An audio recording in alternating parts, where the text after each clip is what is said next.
जेव्हा आपल्या घरी लग्नासारखं एखादं शुभ कार्य असतं तेव्हा तिथे अक्षदा म्हणून तांदूळच का वापरतात?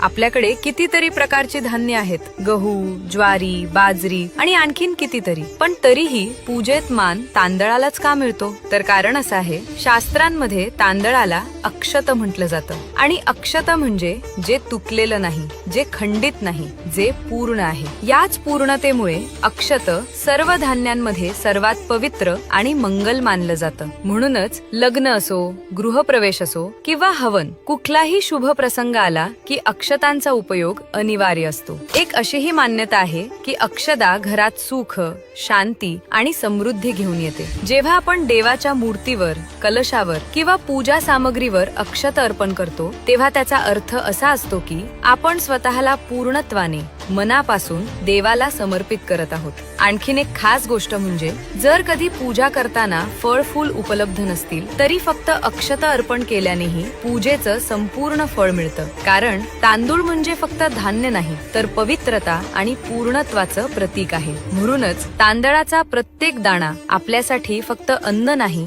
तर मांगल्य, शुभत्व आणि संपूर्णतेचा संदेश आहे.